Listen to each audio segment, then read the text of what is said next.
Je m'appelle Madeleine et avec mon amoureux Olivier, on a entrepris une aventure qui sort de l'ordinaire. On traverse la Russie d'est en ouest à bord du Transsibérien. Le lendemain de notre arrivée, on s'est fait voler notre équipement, on a dû passer la nuit au poste de police et il a fallu tout racheter, ce qui était loin d'être évident. Après s'être remis de nos émotions, on a pu partir vers notre première destination, Saint-Pétersbourg, la ville la plus à l'ouest du chemin de fer, où nous avons vécu les fameuses nuits blanches et fait la rencontre d'oiseaux de nuit.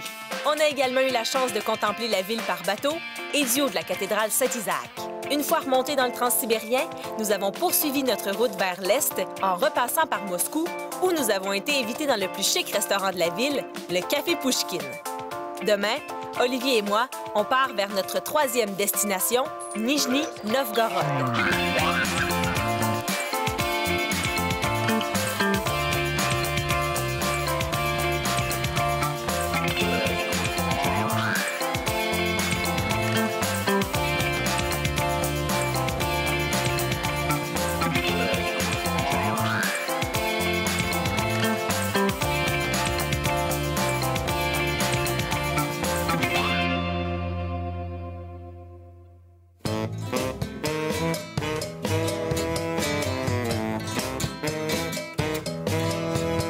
L'endroit le plus connu, l'endroit le plus populaire de Moscou, c'est la Place Rouge. Et étant donné que c'est notre dernière journée ici, on va s'y balader et surtout, on va goûter une spécialité russe qui me tente beaucoup. Jaloux, hein? Ça, c'est un blini. C'est une crêpe, en fait, une spécialité russe. Et celle-là, elle est au fromage, mascarpone et petits fruits. Alors, je vais faire une Francis Reddy de moi-même. Je vais goûter ma crêpe.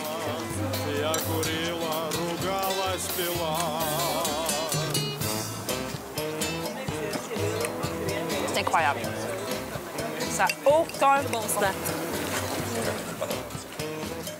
Qu'est-ce qu'il y a dedans? C'est du fromage mascarpone, mais il y a aussi de la crème fouettée parce que c'est sucré.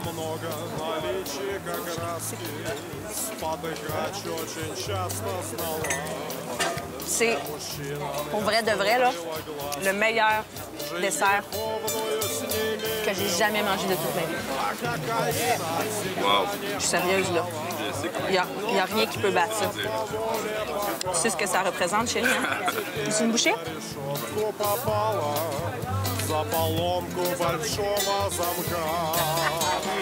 Ça n'a pas de bon sens. Le mot Kremlin veut dire ville fortifiée. Il existe donc plusieurs Kremlins en Russie. Celui de Moscou, c'est le cœur de la ville, en plus d'être un lieu de rassemblement. C'est ici que les tsars, les chefs d'État communistes et les présidents ont gouverné le pays depuis le début de sa construction en 1150. Le Kremlin de Moscou a une forme triangulaire. À l'est, on retrouve la Place Rouge, qui était à l'époque un lieu de manifestation, de célébration et de châtiment public. Aujourd'hui, la Place Rouge sert de lieu de rassemblement culturel, sportif et politique. Si vous n'avez qu'une seule image en tête en pensant à la Russie, c'est sans doute celle de la cathédrale Saint-Basile le Bienheureux. Elle fut construite entre 1555 et 1561. Son style représente l'apogée de l'architecture typiquement russe. Son nom, Basile le Bienheureux, rappelle l'histoire de Basile, un simple d'esprit qui prédit qu'Ivan le Terrible assassinerait l'un de ses fils, ce qu'il fit. C'est fou de manger devant le Kremlin, la Place Rouge, la cathédrale Basile le Bienheureux et le tombeau de Lénine. Lénine est mort en janvier 1924 et pendant plusieurs semaines, nombreux ont été les habitants de la ville qui ont fait la queue, la file en plein froid pour le voir. Et c'est là que Staline a eu l'idée de l'embaumer et de le garder à Moscou, alors que Lénine, lui, voulait être enterré à Saint-Pétersbourg avec sa mère. Alors, les chimistes ont commencé à travailler pour trouver une solution pour pouvoir l'embaumer et le conserver. Et ça a pris 6 mois. C'est en juillet 1924 qu'ils ont trouvé la solution parfaite. Et c'est un secret d'État, cette fameuse solution chimique-là. Et à la tombée de l'URSS, en 1991, on a dévoilé le secret de conservation de Lénine et il est lavé à tous les quelques jours et quelques fois par année, on le trempe dans une solution chimique qui est faite à base de paraffine. Alors, jusqu'à présent, il est toujours là, mais constamment, même encore aujourd'hui, en 2010, on a des débats à savoir si on ne va pas l'amener dans son cimetière à Saint-Pétersbourg et finalement respecter ses dernières volontés.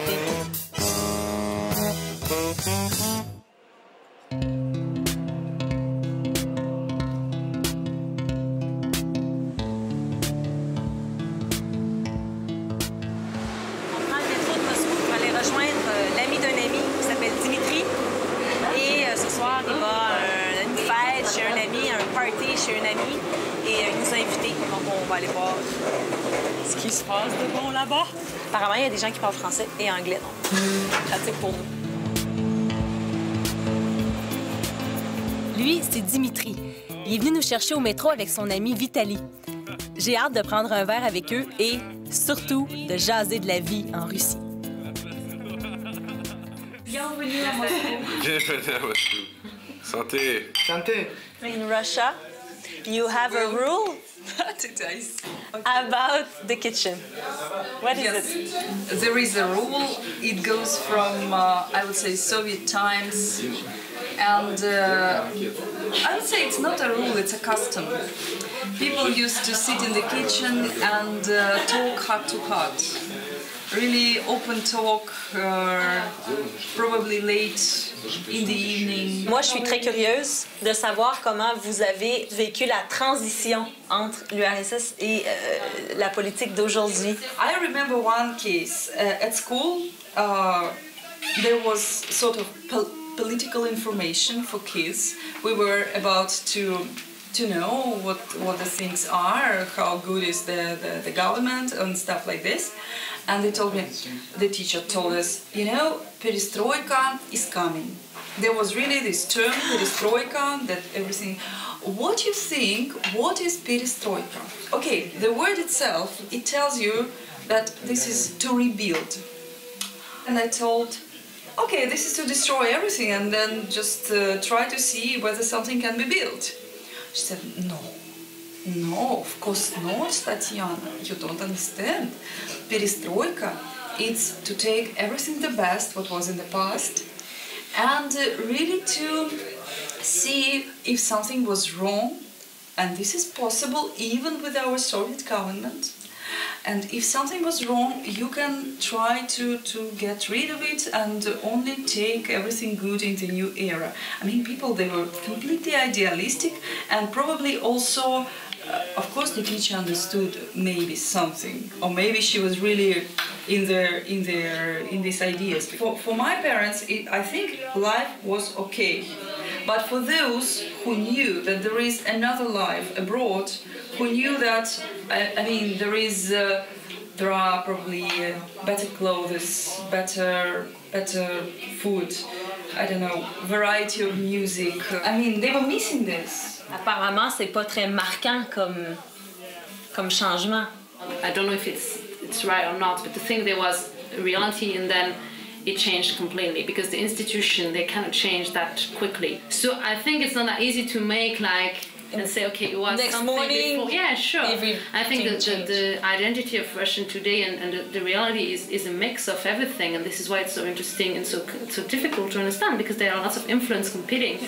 Parce que c'est sûr que ce qui traverse les frontières, souvent, c'est les drames, c'est les gens qui ont faim, c'est les gens qui meurent. Ouais, j'étais petit. Ouais, l'essentiel pour les petits, c'est l'amour de ses parents. Et quand j'étais petit, voilà, c'est l'essentiel, c'est l'amour de mes parents. Vous avez le livre de Tintin à l'Union soviétique.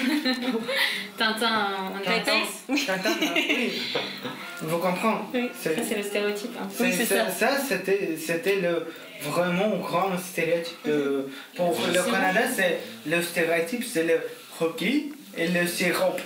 Voilà, pour les États-Unis, je sais pas, c'est Les gros matrioshka. Mais le grand, le McDonald's. Oui. Et peut-être le Superman. But let's not forget that during Soviet Union, everything was prohibited.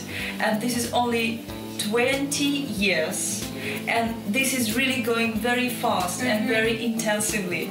And of course, within these 20 years, you cannot change everything. You cannot change the mind of people and all the things. But somehow things are developing.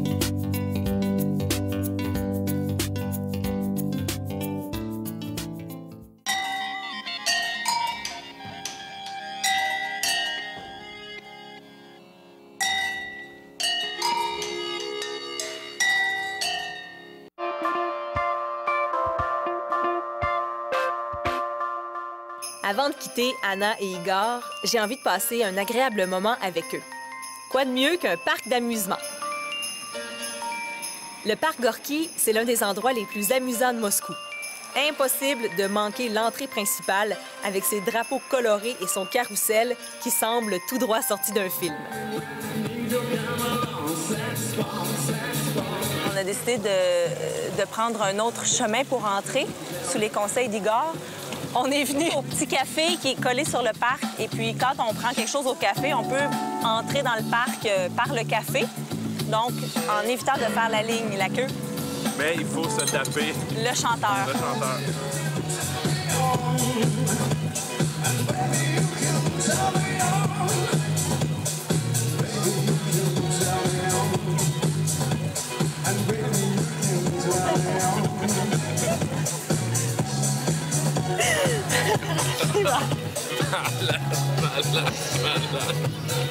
Hey, il faut l'applaudir, hein? Bravo!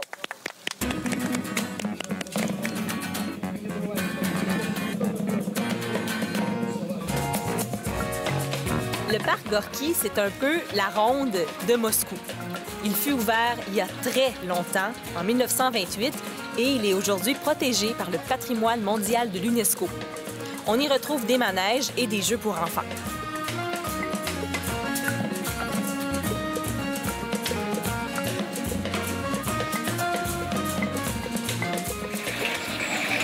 La pitoune russe!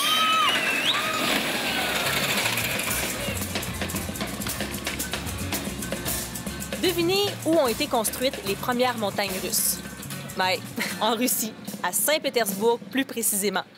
À la fin des années 1700, ce qui a débuté par des courses de luge sur des collines qui étaient spécialement construites pour ça, bien, c'est devenu tellement populaire que les entrepreneurs ont commencé à copier l'idée et ont utilisé des voitures attachées à des rails.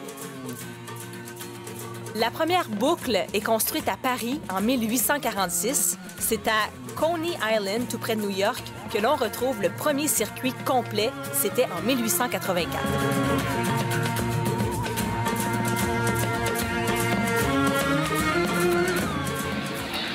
On va essayer de trouver la grande roue. Moi, c'est ça que je veux faire. Et plate. Je suis romantique, c'est pas pareil. C'est peut-être pareil. Ouais, non. Non? Ouais, non.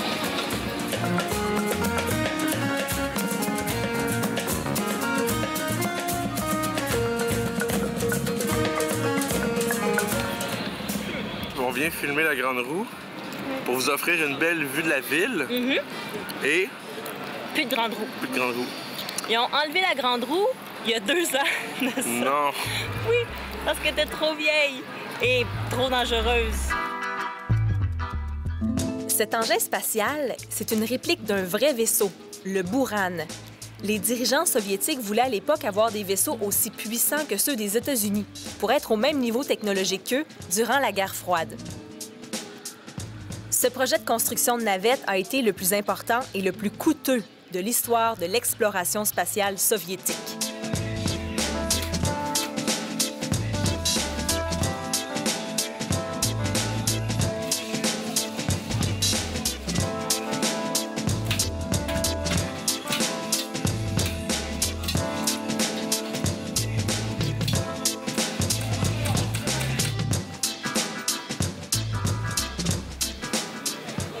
Romantique.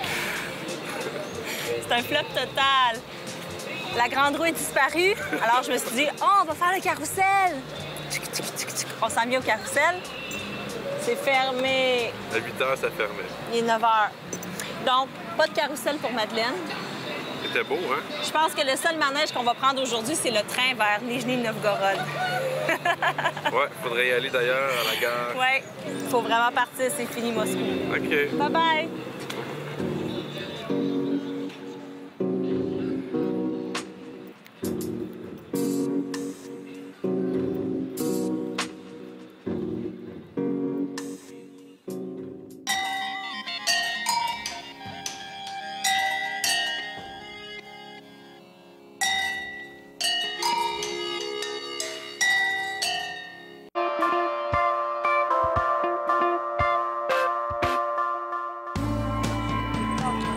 On est parti de Moscou la première fois pour aller à Saint-Pétersbourg.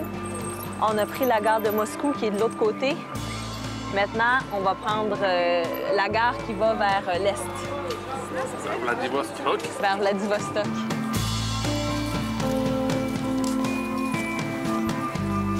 Et surtout, on va se séparer d'Anna et Igor, nos amis moscovites. We have to quit the nest and fly by our own.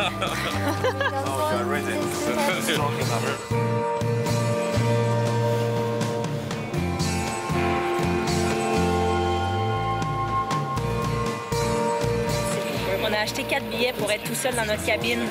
Mais ce qu'on savait pas, c'est que quand les 2 places sont pas prises, les 2 autres places sont pas prises, ils peuvent les vendre pour un autre arrêt. Les gens peuvent embarquer dans le train, par exemple, au prochain arrêt.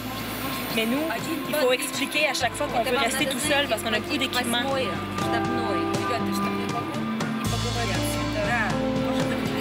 Les Pravanitsa vendent du thé. Et si on leur achète du thé, on devrait être correct. OK, on leur laisse les billets. Так сразу забрать, что ли? Спасибо. Можно потом выйти, как раз чаем. J'ai juste un mot. Да, потом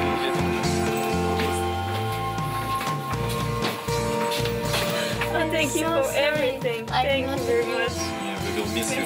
Yeah, I'm Thank you. really sorry You are that so I kind. went with you. Thank you very much for everything. I'm so happy to meet you guys. Yeah. And I can't believe it's last time we meet, but I'm sure we will meet again. Yeah. Bye. I can't wait to go. Madeleine is crying. Once again. They're there. On a perdu nos amis. C'est triste, hein? Oh my god. 3 minutes. 3 minutes.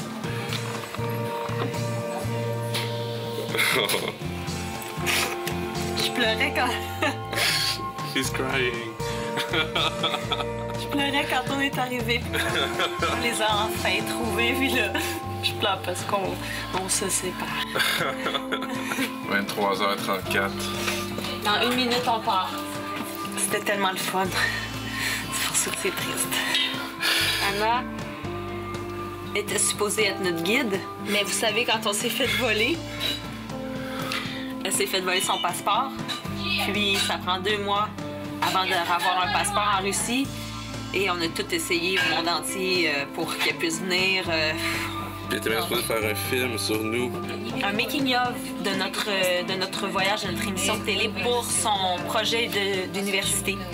Mais maintenant, elle peut plus venir, donc elle aussi, il faut qu'elle trouve un autre projet et tout ça.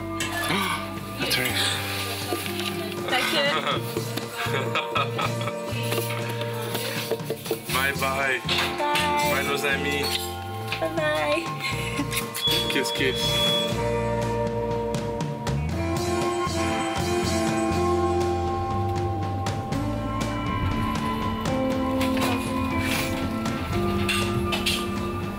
On va dans la cabine. On est arrivé. On s'attache à ces petits Russes-là, hein?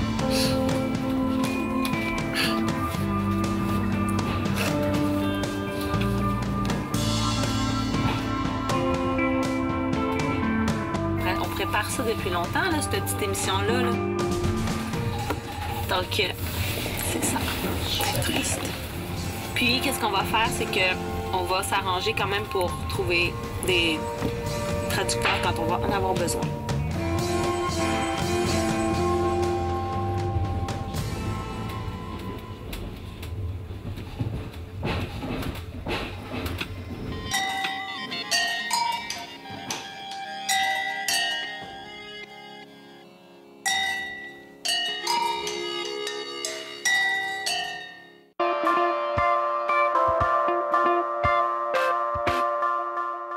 vient d'avoir noté. Premier truc compliqué, on comprend pas les prix. Fait que là, on sait pas combien ça coûte. Il faut apprendre les chiffres à soir. Ouais.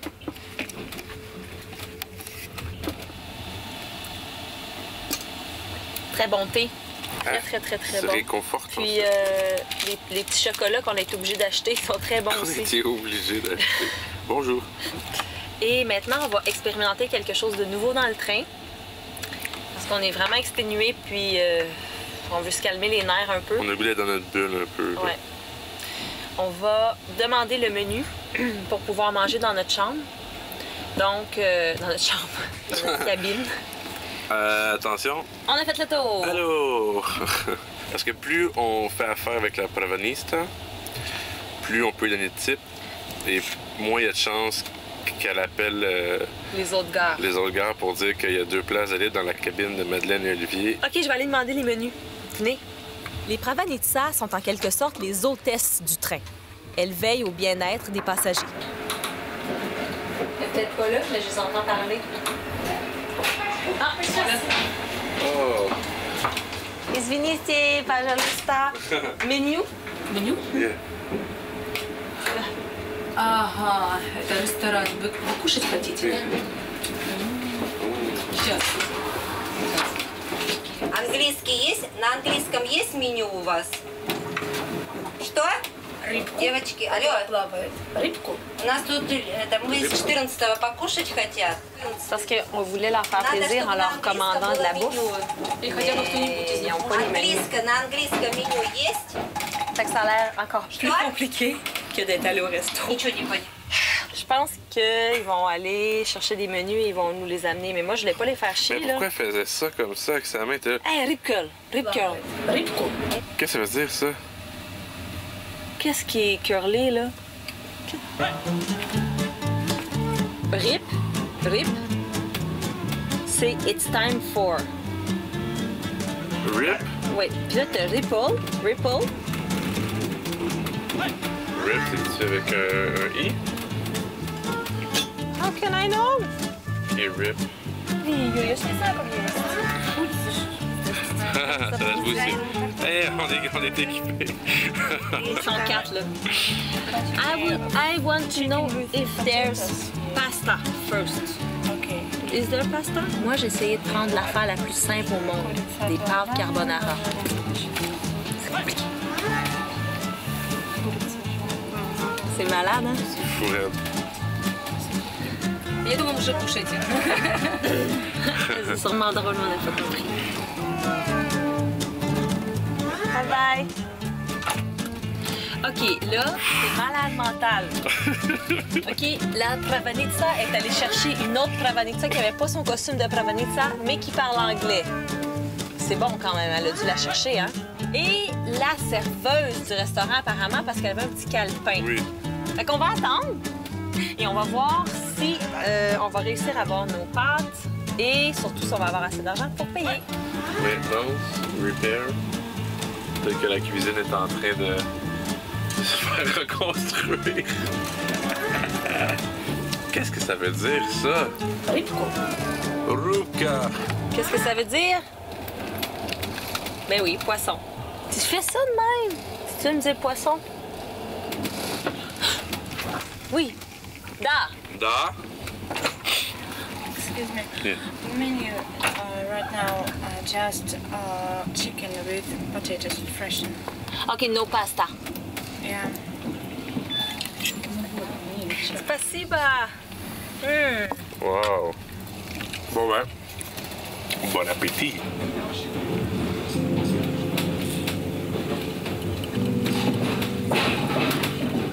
Super contente du choix. Quelle heure? 1h10 du matin. On arrive à 6h30 là-bas. Donc, au lit, petit coup. Yep. Je sais pas, je vais m'endormir. Là, c'est de l'adrénaline. Hein? Bonne nuit! Hop! On monte dans le lit.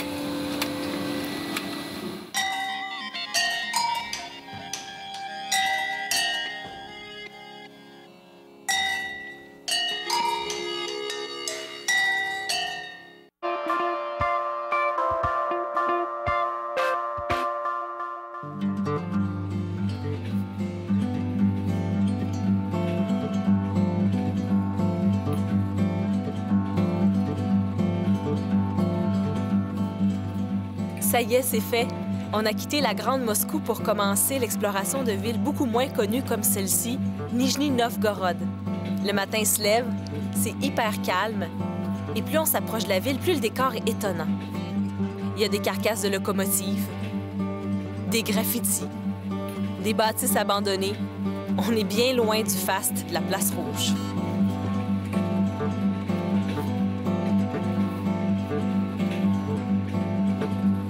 Après Moscou, une ville de 15 millions d'habitants, je sens qu'on va trouver ça bien relax, Nijni Novgorod, même si 1,3 million de personnes habitent ici. C'est une ville industrielle qui fabrique notamment des automobiles, des bateaux, des radios, de l'équipement militaire et des avions, en plus d'être un pôle important de l'énergie. On produit ici de l'électricité et des produits dérivés du pétrole et du charbon. Je me sens extrêmement bien, même si la nuit a été difficile à cause des nombreux arrêts et départs du train dans chaque petit village et qu'on a dormi juste 3 heures. Après avoir été guidés et aidés d'Anna et Igor, Olivier et moi, on se retrouve seuls et un nouveau chapitre de notre aventure débute.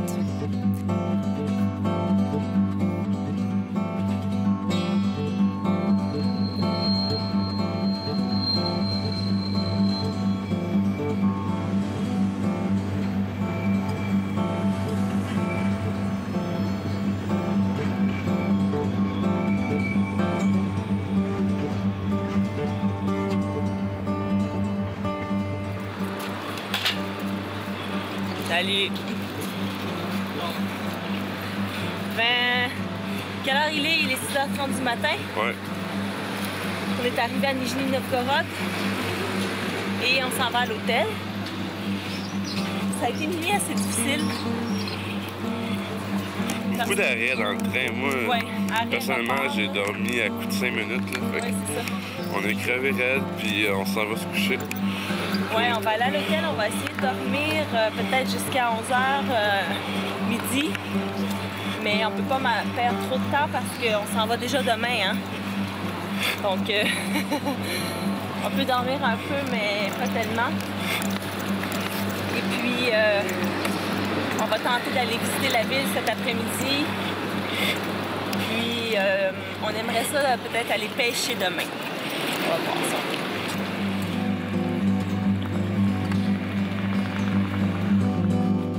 Durant notre séjour ici, on est hébergé dans un institut de géologie grâce au père d'Anna. On s'y rend pour déposer nos bagages avant de visiter la ville. À notre arrivée, on a un petit choc culturel. On dirait qu'on a fait un saut dans le temps à l'époque communiste. Oasis de joie.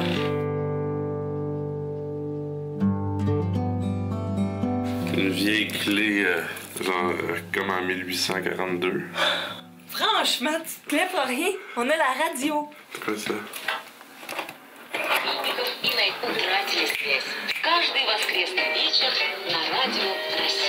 J'aimerais juste que vous vous imaginiez qu'est-ce que ça sent ici. Ça sent exactement comme si tu te mettais le nez dans le coin, là. Imagine que ça sent ça. Hey, on va aller voir la salle de bain.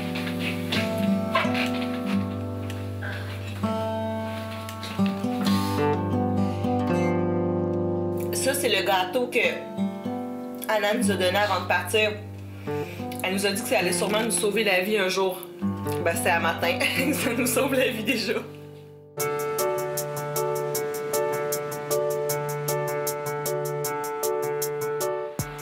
Nijni Novgorod, c'est la 5e plus grande ville de Russie, après Moscou, Saint-Pétersbourg, Novosibirsk et Yekaterinbourg, des villes qu'on va aussi visiter. La ville fut fondée en 1221 et a longtemps été un pôle commercial important. On disait même que Saint-Pétersbourg était la tête de la Russie, Moscou le cœur, et Nijni Novgorod son porte-monnaie en raison des nombreuses industries, notamment militaires, qui sont installées ici.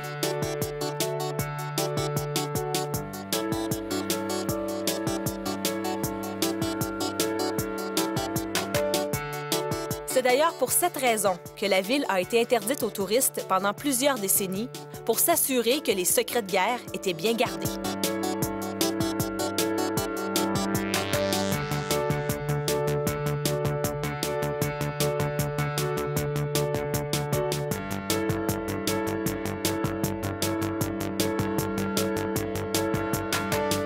Nijni Novgorod a été établi à la rencontre des fleuves Oka et Volga, ce qui en faisait une ville difficile à attaquer. Aujourd'hui, la rive des fleuves, c'est un endroit de détente et de célébration pour les habitants de la ville.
Ce que je préfère à Nijni Novgorod, c'est cette rue piétonne, Bolshaya Pokrovskaya. Je m'y baladerai toute la journée.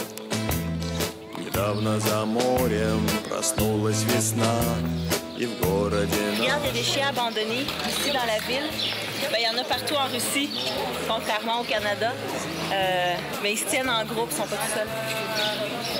On va aller voir ce qu'elle vend, la dame. Qu'est-ce que vous vendez?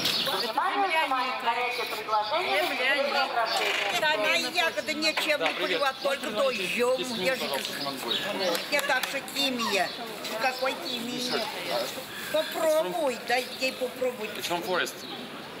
Just try. Ah yeah? With my hand? Бери рука. C'est ça? C'est des fraises, hein? En passant, c'est des petites fraises des champs.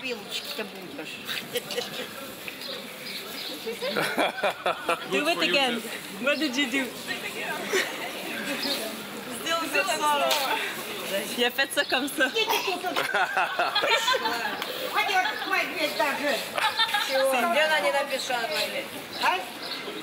Хватит, когда меня не было, стояли, идите. Скажу, магазинчик вас прогнали. Давай. А это только хоть как старик плюет. Чахоточный, что ли? Ah, c'est super bon. C'est des petites fraises des champs. C'est un petit peu surette. OK. C'est vraiment bon. See it. Yes. Да. Да. Стакан. Только в этом месте. Спешите в магазине ювелирных сети 585.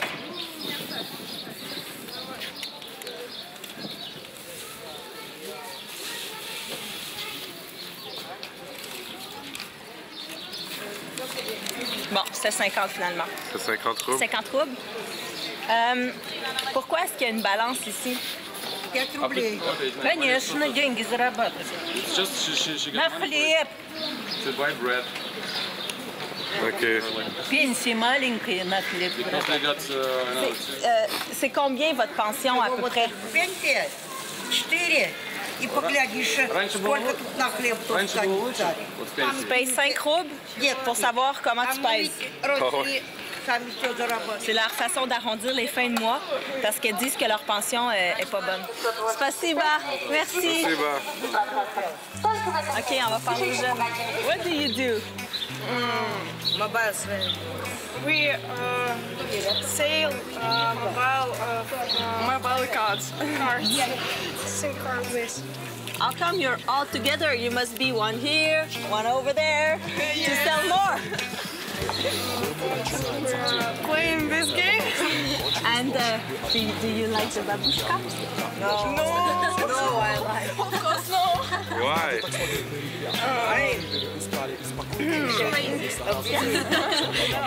She's crazy? Yeah, we want to know what each of you wants to become leader. You start. An actress. Yeah, maybe you can come. Show me, give me a show. Do you have a favorite actor or actress?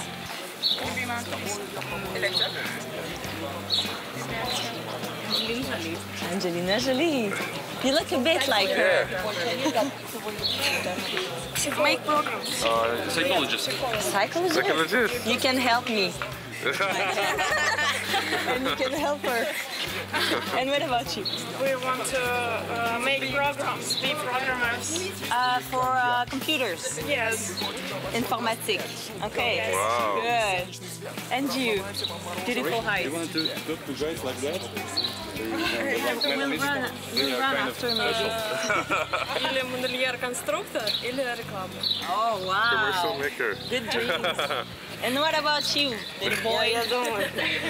She's thinking. Your dream. Oh, maybe you want to sell cars every day. Всю жизнь продавать карточки. Architect. Wow. Oh, yes. Is it good to be young here in Nizhny? Is it a good city? Yes, of course. Because we can play some games, we can speak with good people. Yes. Like you. You think it's better than in Moscow, for example? A big city? Yeah, she wants to relocate to Moscow. Oh, yeah. If you want to be an actress. You have to. Well, thank you guys. Merci beaucoup. C'est drôle de voir le choc des générations entre ces deux vieilles femmes et les jeunes qui sont supposés travailler, mais qui préfèrent jouer au hockey. Olivier aussi aime beaucoup le hockey.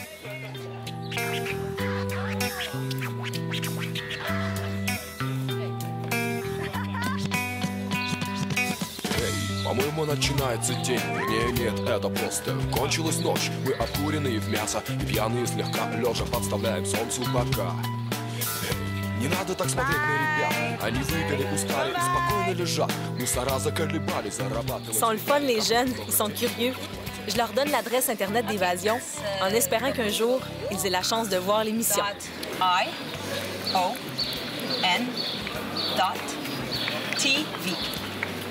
We're gonna put this one. We'll try. Thanks. Go to work now and sell mini cars.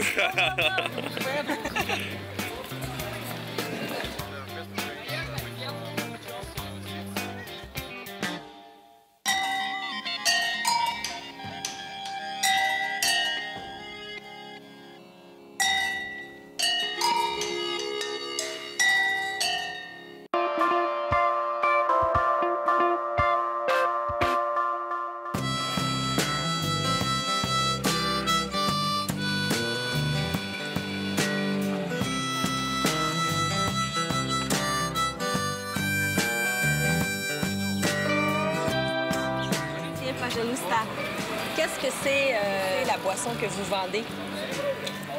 Это вода, концентрат красный, дрожжи и хлеб. Et pourquoi est-ce que c'est si populaire? Утоляет жажду, приятный такой на вкус. Avez-vous fait la boisson vous-même? Нет, это делает производство на заводе. Один спасибо. Я вас угощу. It's a gift.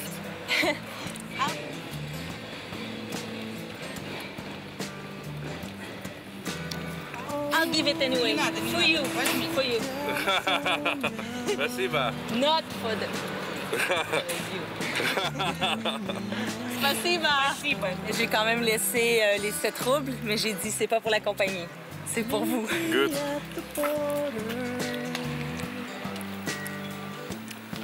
C'est très bon. Ouais? Qu'est-ce que ça goûte? Ça goûte, c'est fait à base de blé. Donc ça goûte un peu la bière, mais c'est non alcoolisé. Mais il faut pas penser que ça goûte comme une bière 0.5, ça goûte pas l'eau. C'est très concentré, mais c'est pas alcoolisé. Ça goûte le blé. C'est dur à expliquer, mais il faut venir pour y goûter. Le kvass, c'est une boisson faite à partir de pain de seigle auquel on ajoute du sucre. C'est ça qui lui donne sa couleur foncée. Ses origines remontent à plus de 5000 ans. Le kvass est très populaire en Russie. En fait, c'est la boisson la plus répandue. On la retrouve partout. Étant donné qu'elle est peu alcoolisée, entre 0,5 et 1,4 %, les enfants peuvent la consommer. Cette boisson est aujourd'hui le centre d'une industrie de plusieurs millions de dollars. On parle d'elle comme une alternative patriotique au Coca-Cola et au Pepsi. Par exemple, une des compagnies qui produit le kvass s'appelle Nikola, qui sonne comme Not Cola. Le point central de la ville, c'est son Kremlin, construit en 1508. C'est l'un des plus anciens de Russie.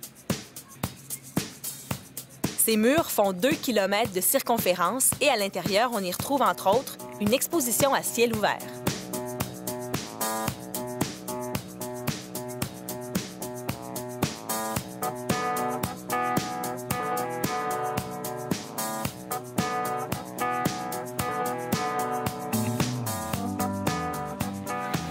On est à l'intérieur du Kremlin de Nijni Novgorod. Kremlin, en fait, ça veut dire ville fortifiée. Donc, il y en a un à Nijni, mais il y en avait un à Moscou. Et à l'intérieur des murs, il y a un musée à ciel ouvert qui présente les différents véhicules de guerre. Comme celui-là, c'était un véhicule utilisé pour tirer sur des avions. Je trouve ça drôle. Non. Tous les véhicules qui sont ici sont authentiques. Il n'y a aucune réplique. Celui-là, le Katusha, était utilisé pour lancer des roquettes. Mais plusieurs à la fois. Oui, ça se levait, hein, comme ça.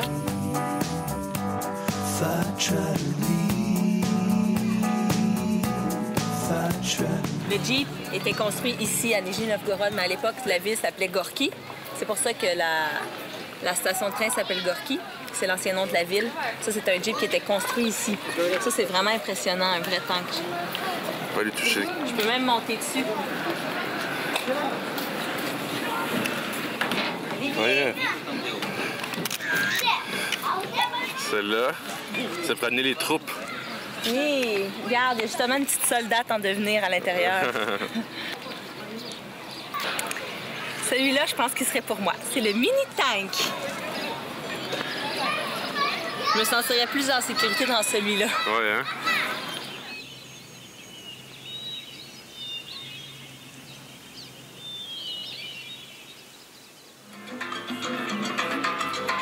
De retour sur la rue piétonne, on peut vraiment dire que la vie est douce à Nijni Novgorod. En tout cas, nous, on adore notre passage ici.